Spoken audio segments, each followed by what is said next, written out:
حضرت علی رضی اللہ تعالیٰ عنہ کو جب زخمی کیا گیا تو امام حسن روتے ہوئے آپ کی خدمت میں حاضر ہوئے، اور یہ حضرت علی کا آخری وقت چل رہا تھا۔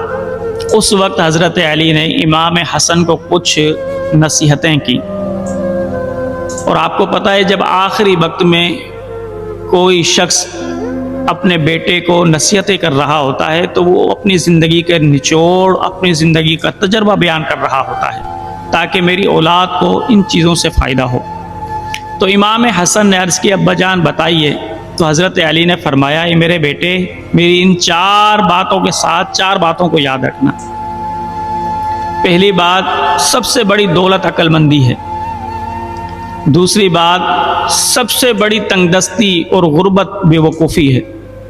پھر آپ نے تیسری بات ارشاد فرمائی کہ غرور و تکبر سب سے زیادہ وحشتناک ہے، یعنی جو شخص غرور و تکبر کرتا ہے لوگ اس کو چھوڑ جاتے ہیں۔ غرور و تکبر کرنے والے شخص کے ساتھ صرف وہی لوگ رہتے ہیں کہ جو مطلبی، خود غرض اور لالچی ہوتے ہیں، ورنہ شریف آدمی غرور و تکبر کرنے والے کو چھوڑ دیتے ہیں۔ اس لیے میرے بیٹے غرور و تکبر نہ کرنا۔ پھر آپ نے چوتھی بات ارشاد فرمائی کہ میرے بیٹے سب سے عظیم خلق کرم ہے، یعنی بخشش ہے، معاف کر دینا ہے، یہ سب سے عظیم اخلاق ہے۔ تو امام حسن نے عرض کی ابا جان دوسری 4 باتیں کون سی ہیں؟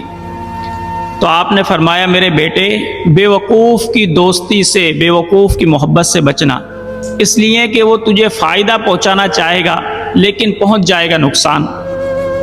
پھر آپ نے دوسری بات ارشاد فرمائی کہ بیٹے، جھوٹے شخص کی دوستی سے بھی بچنا، اس لیے کہ جھوٹا شخص دور والے لوگوں کو تمہارے قریب کر دے گا اور قریب والے لوگوں کو تم سے دور کر دے گا۔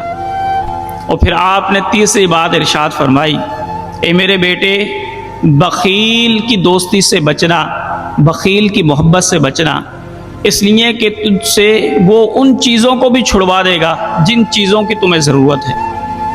پھر آپ نے چوتھی بات ارشاد فرمائی کہ اے میرے بیٹے، فاجر، فاسق کی دوستی، فاسق، فاجر کی محبت سے بچنا، اس لیے کہ وہ تجھے تھوڑی سی قیمت کے بدلے میں فروخت کر ڈالے گا۔